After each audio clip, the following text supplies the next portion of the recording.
And Neptune said, rest in peace to your mom, Wanston. Yes. D.O.D said, Burns, why were you thinking about me the other night?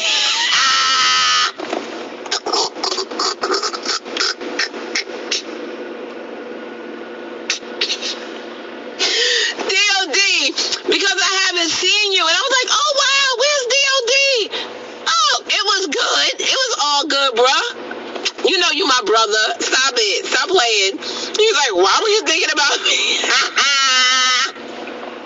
I can't.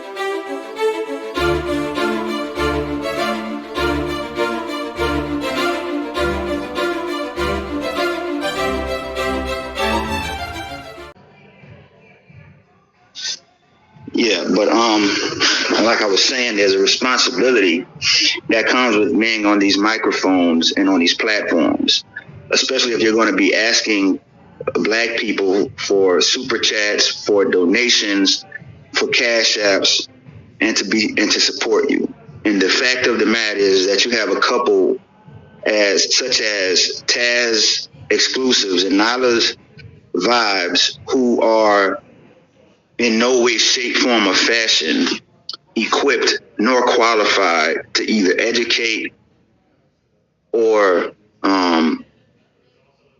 lead a movement. They aren't equipped or qualified to be thought leaders or to be taken serious. And so that's why there's a larger conversation to be had about the level of responsibility. We have to have some types of checks and balances. It's important for people's backgrounds in their lives to be in concert with their rhetoric and the positions that they're taking when they're peddling these positions to the Black masses. Because one thing I've acknowledged is how, were it not for Black people, were it not for Black men and Black women, whether they be single mothers, whether they be Pook and Ray Rays, whether they be educated lames, so forth and so on,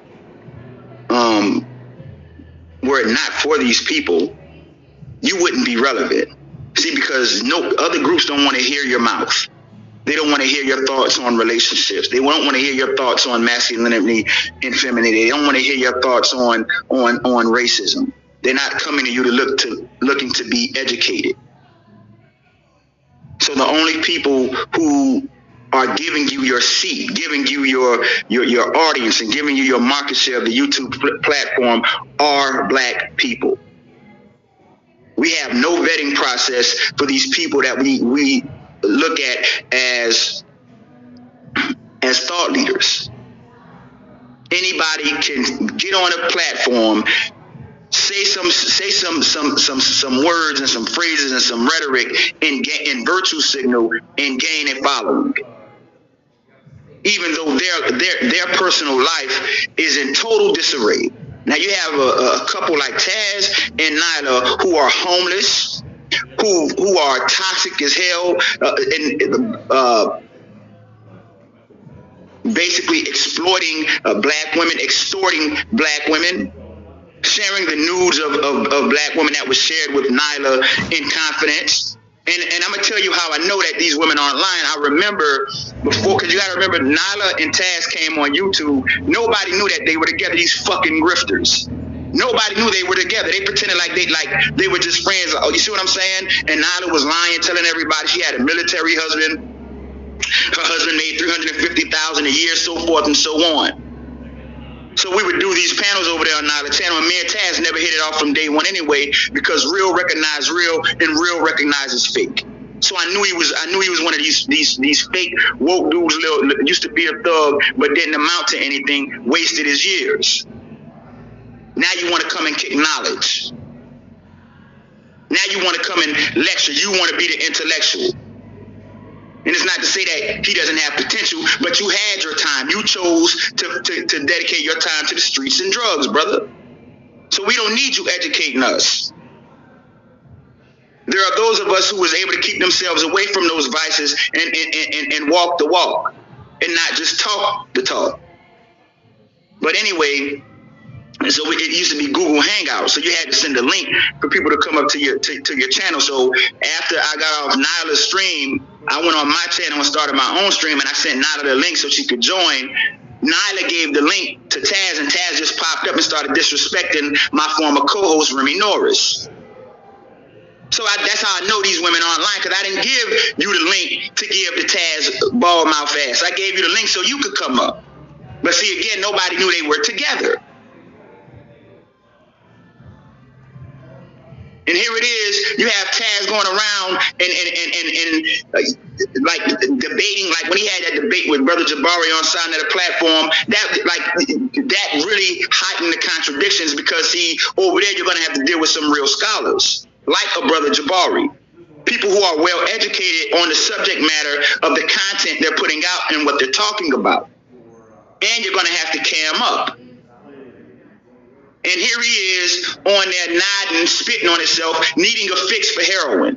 As if anybody with common sense who's just been around the hood knows when you're looking at a person who's high or who needs to get high. Did you run into any trouble there, or you made it safely out? No, I always been in trouble, man. Like, you mean like legal trouble? Like, yeah, like jail and shit? Like, how bad was your trouble? Nah, I ain't making it out of there without that.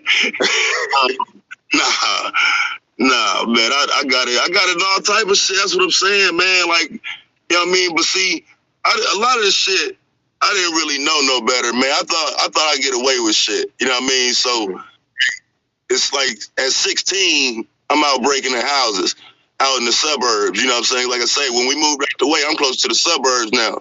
So my nigga knew how to steal cars. I steal shit. Since we in a stolen car, we might well go break in the house. You know what I'm saying? Some dumb shit. You know what I mean? Like, that was, you know what I'm saying? I was 16 when I did that shit. And so, yeah, I was doing all type of shit, man. Like, and then I started moving around. I moved to Columbus, Ohio when I turned 18. Went there, caught a case. Moved to Dayton, Ohio, went there, caught a case. You know what I'm saying? It's just, you know what I mean? Orlando, went there, caught a case. Like, everywhere I went, I always got in trouble for some shit. And it was always some petty shit. You know what I mean? Don't get me wrong, I wasn't in these places like shoot niggas up or, you know what I'm saying, no shit like that. Always like some driving without license, possession of marijuana, you know what I'm saying, shit like that. But nonetheless, it's still legal shit. You know what I mean? It's still bullshit charges where you got to go to court and shit. Yeah. Hood knows when you're looking at a person who's high or who needs to get high. But we'll take these individuals serious, and that's why I'm saying that Black YouTube has to hold the L for Nylah Vibe and Taz exclusives, because we've created an environment that's conducive for these types of individuals to come up, get a following, get large, and make money. So they'll come on, do their shit, get their little super chat and everything. Now you're going to get a fix. I don't want to hear anything you're saying if you're not living it, or if it's not in concert with your life.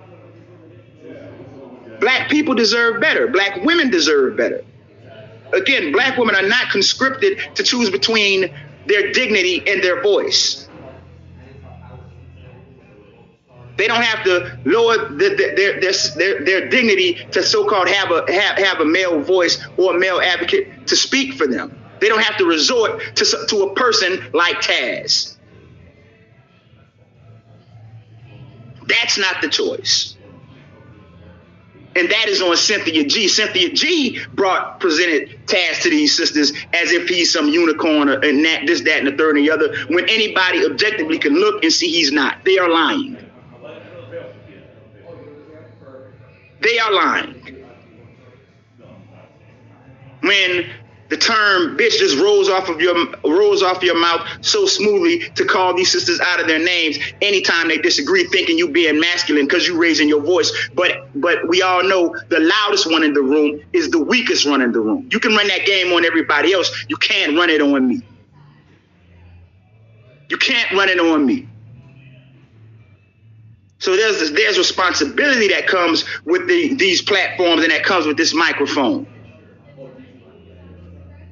And so you had people who are very legitimate in and of themselves sitting here having debate and conversation with a person who is not. Like, I'm not finna sit and have endless debate and conversations with a junkie. or with a crackhead. No, you need to go get yourself cleaned up, get on the straight path, the straight and narrow path, and live what you're talking about first. Because I live what I talk about.